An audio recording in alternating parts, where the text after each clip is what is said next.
Good morning, everybody. Dr. Vuong here, best effing dad, on the road somewhere in an Airbnb in Texas. Today is Sunday, January 16th. I want to do a quick COVID update. Obviously, the numbers are bad. There is some hope, though. The numbers in New York are going down. LA seems to be plateauing, which is what's expected. I want to explain those brief here in a little bit. And you might have noticed I've kind of I shaved this. What do you guys think about my new look?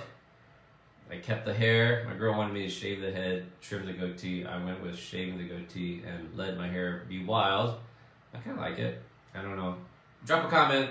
Tell me what you think of this look. Now, I want to clarify something I said because I got some pushback on Dr. Campbell yesterday. I know a lot of y'all watching me love Dr. John Campbell from the UK. I don't know the guy. He seems very knowledgeable, but I will tell you, and it's on his YouTube channel. You can literally go to his YouTube channel, listen or read his introductory video, and he says it for himself. He is a nurse. Nothing wrong with nurses. I love my nurses, but he's a nurse. He's been a nurse for a lot of years, and he taught other nurses, which is amazing. That's great. We need nurse educators. Nothing wrong with that. His doctor is a PhD. He has a PhD in research, and that's why he goes by Dr. John Campbell. And he deserves the title, but it's a PhD. It's my first child's mother has a PhD in French, and she's literally a doctor, but you don't want her treating you. She's got a PhD in French, and so what he does, which is great, is he reads the latest kind of reports and early papers, and he interprets them, but it's kind of like watching the news. Like, what I try to do that's different, and I'm not comparing myself to him anyway, I'm trying to give you guidance about what to come, what to expect, what to do, and I'm going to explain this face here, here in a little bit. And that cough was important to what I'm about to say. So, nothing against him, but, I do some cryptocurrencies, and there's always these videos about like, hey, Shiba's going to go to the moon. Here are some price predictions. How high could it go? And da-da-da. And I've watched enough of those YouTube videos, and I realized these guys are just saying yesterday's news. And, if Shiba hits this critical price point, then it might take off. And I'm like, that's really not what I need to hear. So I just wanted to clarify that. I don't know him, but he's a nurse. He's not an MD doctor. I'm a surgeon. So when I said yesterday, I doubt that he's ever intubated a patient, I was correct, because nurses don't intubate patients unless they are, nurse anesthetists, obviously, but managing vent. I mean, I'm very different, trained surgeon, so I deal with traumas, mass casualties, things like that. And we think very differently. So what I've been doing in my videos the last few days is trying to educate you guys on what to expect moving forward in the current state of the pandemic, how the United States is one massive hotspot. So there's really no need to go stand in line, wait for a test, just assume you're positive. This is a surgeon's approach thinking about this. Now, I'm on the road because Erica's very close family member passed away battling cancer, and we've got to go. If this were last year, before vaccines were available, we would not be on the road. We would not go. I would be like, nope, sorry, can't go. But because we're all boosted and my 5-year-old has a double dose, we can go. But understand this, it's kind of like, for lack of a better analogy, we're going into a hot zone, a war zone. Like, it's all hot everywhere you go. It's a bunch of COVID. So you want to do the best you can to put things on your side, like armor up, get every arsenal you can. So I shaved my face, to my girlfriend's dismay, because a mask does not fit as well with facial hair. You really need to have a shaven face for masks to fit well. And, I've switched us from the surgical masks. First of all, CDC no longer recommends cloth masks. The gator masks have been done since 2020. No one should be wearing one of those little slick gator collars that go up and down. Those are absolutely useless. We've known that since last year. Surgical masks are better. But you really need, at this point, you need to get KN95 or even the thicker, heavier N95 mask, but those need to be really well fitted. And so I've switched us to the KN95s.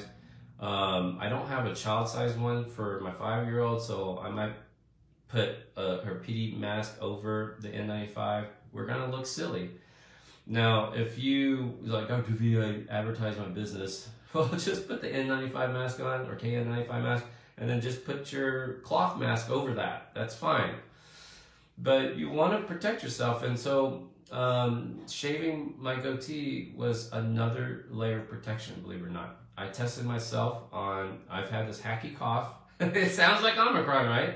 I've had this hacky cough for about a week. I feel fine, just have this cough and this kind of nasal congestion. I tested myself Friday night. I'm negative. This is a rapid test, but as I said in a previous interview, that, you know, the rapid test against wild type was maybe 85-90% accurate, depending on which test. Against Delta, that dropped down to 80-85% accurate. I would not be surprised if for Omicron it's only 65-70% accurate, which really makes it kind of a useless test. It muddles the interpretations. But the more testing you do, it's never one test. The more sequential testing you do, the better your data gets. So I'll test myself after this video with a rapid antigen test.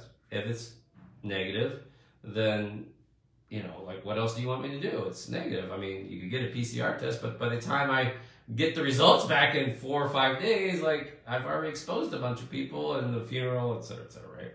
So the best thing you can do is wear a mask. This is our life post-COVID, guys. I'm trying to tell you. And again, I'll repeat, there will be another variant that's milder than Omicron because Omicron is too virulent. It makes people too sick. Look at what's happened. And I've warned y'all for 6 weeks about not only supply chain disruption, but look at what's happening. Grocery store shelves are going empty. Firefighters, first responders are out. Not just the nursing, the hospital staff is out. Up to like 40-45% of people are out.